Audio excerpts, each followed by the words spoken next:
আমরা বাংলাদেশ জামাতে ইসলামী সহ অন্যান্য যত রাজনৈতিক দল আছে আমি সকলকে আহ্বান জানাবো আজকের এই সমাবেশ থেকে যেন বাংলাদেশে আর কোনো ফেসিবাদ মাথাচাড়া দিতে না পারে।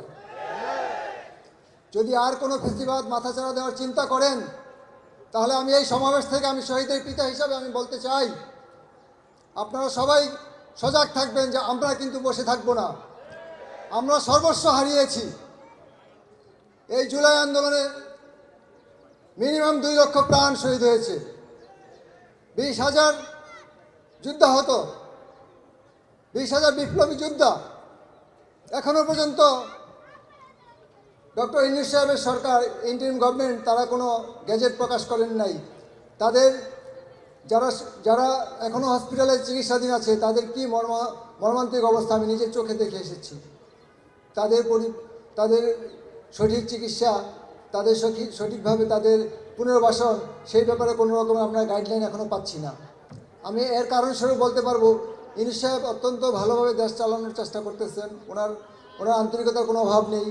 উনি অত্যন্ত দেশ বিদেশ বরণ্য নোবেল বিজয়ী ভালো লোক, বাট ওনার চতুর্পাশে যারা আছে তারা কিন্তু ওনাকে সাকসেসফুল হতে দিতে যাচ্ছে না, এটা আমার ধারণা। তো সেই জন্য আমি ইউনূস সাহেবকে বলবো আজকে সমাবেশ থেকে আপনি চোখ কান সজাগ রাখুন, প্রয়োজনে আপনি শহীদের পরিবারদেরকে নিয়ে বসুন। আমরা এই জুলাই আন্দোলন বা এই স্বাধীনতার সফলতার জন্য আমরা কিন্তু এটা যেহেতু আমরা ধারণ করেছি, আমরা ওন করেছি, আমরা এটাকে সাকসেসফুল হওয়ার জন্য আমরা আমাদের সর্বস্ব দিয়ে দিব। সুতরাং আপনি আমাদেরকে নিয়ে বসুন। আর আমি পাশাপাশি এখনও যে ফেসিবাদের যে দোষরা বাংলাদেশে যারা আছেন এখনও ষড়যন্ত্র জাল বুনতেছেন। আপনারা সবাই জানেন যে গত পরশুদিন রাতে সচিবালয়ে আগুন লাগানো হয়েছে। এটা আমি বলতে চাই এটা সম্পূর্ণ পরিকল্পিত। যারা গত 16-17 বছরে দেশটাকে লুটোপুটে খেয়েছে তাদের সেই কুকর্মের সাক্ষী সব ধ্বংস করার জন্য তারা সচিবালয়ে আগুন দিয়েছে। এখনও কেন সেই দোষরা সচিবালয়ে বসে আছে?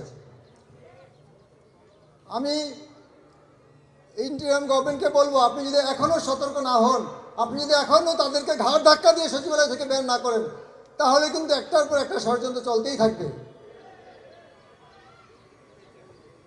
কারণ আমরা যে ক্ষতিগ্রস্ত হয়েছি, আমরা যে অমূল্য সম্পদ হারিয়েছি, আমাদের এই ক্ষতি কিন্তু কোনোভাবেই পোষার মতো নয় ভাই।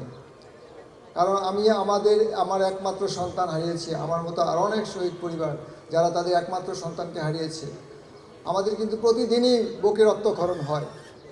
আমাদের সংসার কিন্তু আমরা কিন্তু স্বাভাবিক লাইফে ফিরতে পারি নাই।